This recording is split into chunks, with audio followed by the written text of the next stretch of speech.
What is up, guys? Senior Gnome here, and as you've obviously seen from the title, we are back today with another Forza Horizon 3 build. This one is the 2005 Subaru WRX, and we're doing it in the style of the car from Baby Driver, a movie that's currently in cinemas. A really cool movie. I've gone out and seen it twice, and it is an awesome movie. They get all the car stuff right, great soundtrack.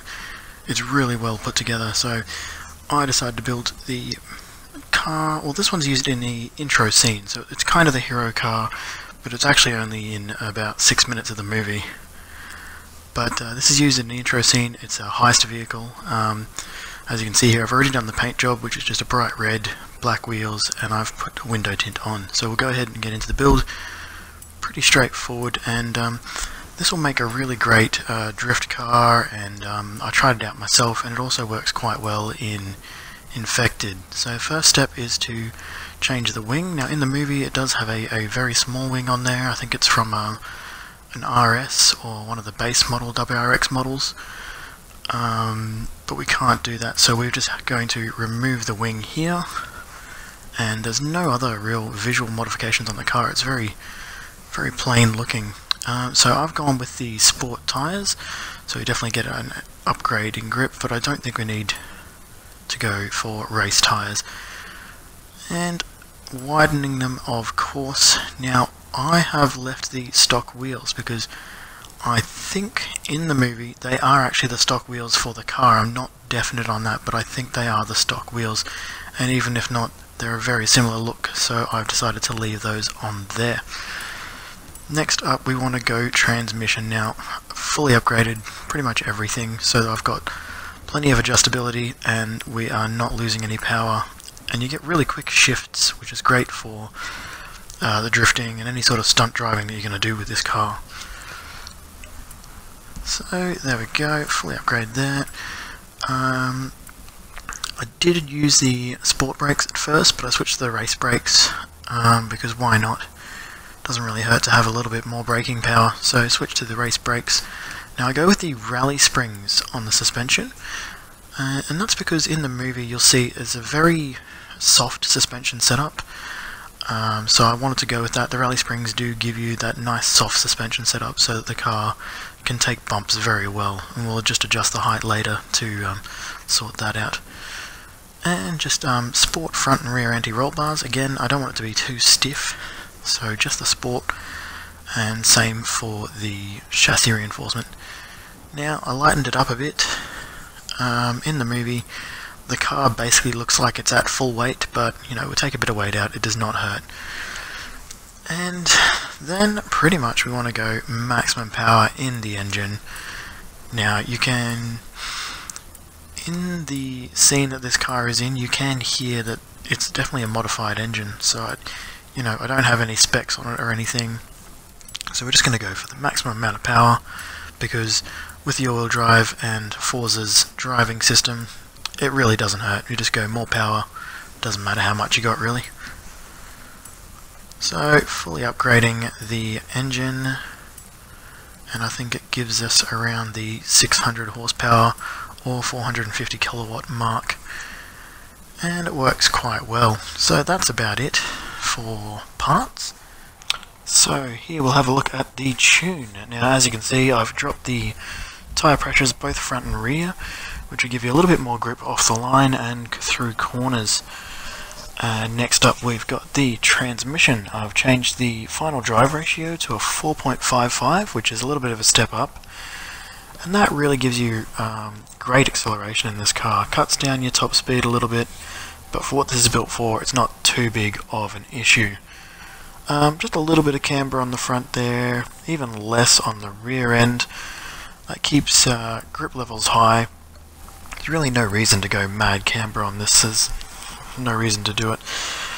Here, like I mentioned earlier, I dropped down the suspension height, so that just brings it back down to a more normal height for this car, because we only want the rally suspension for the softness of the setup, not the crazy height. We don't need that. And this brings it down to, I think, slightly lower than stock, which is a good look for the car and really matches to what it was in the movie. And the only other thing I've changed here is the rear differential. I've made a higher percentage of lock, so that when you do get the car sideways, it's more likely to stay sideways and not grip up on you and straighten up in a corner. And that's pretty much it on the tune. I do have this saved on my storefront under the name Baby Driver, so you can search that up, or look for my gamertag, which is JaceJ96, and it's saved there. It's ready to go, and that makes it way easier if you guys want to try this out. Well, here we are with our finished product in its bright red. As you can see, the suspension is back down to a normal height now, and it's quite a cool looking car, considering there's really not much done to it. And it also sounds very nice with that fully upgraded boxer motor. Go, getting sideways and running straight into a GTR. But as you can see, this thing is definitely not short on power. Now, the only thing to really remember with this is that being an all-wheel drive car, you do need to use a lot of handbrake to drift it. Pretty much when you go into a corner, you want to be holding onto that handbrake, and once you get it sideways, it's pretty well set. And this thing you can throw into a big corner in even 4th or 5th gear. If you use plenty of handbrake on the way in, you'll still be able to get sideways. But I had the most fun pretty much running around surfers in 2nd and 3rd gear a lot of the time, just drifting around here on the streets. And I'll probably shut up for a little bit and just throw in some of the clips that I recorded. So I'll let you guys enjoy this, and I'll talk to you very soon.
So guys, I hope you've enjoyed this little build video. Whether or not you've seen the movie, it makes for a really cool car, and like I said, you can go and try it out yourself, searching for either Baby Driver or my gamertag JaceJ96. So I really enjoyed this one because, like I said, I thought it was an awesome car movie. There was no crazy ridiculous stuff. It was all, really serious, really well done. And it just had an awesome soundtrack, so I thought it was a great movie. If you guys haven't seen it, I'd probably recommend it. But for now, that is the end of the video, so please do leave a like if you've enjoyed it, subscribe if you're new, and give me some feedback if you want to see any other cool builds in Forza Horizon 3. I'll catch up with you guys later.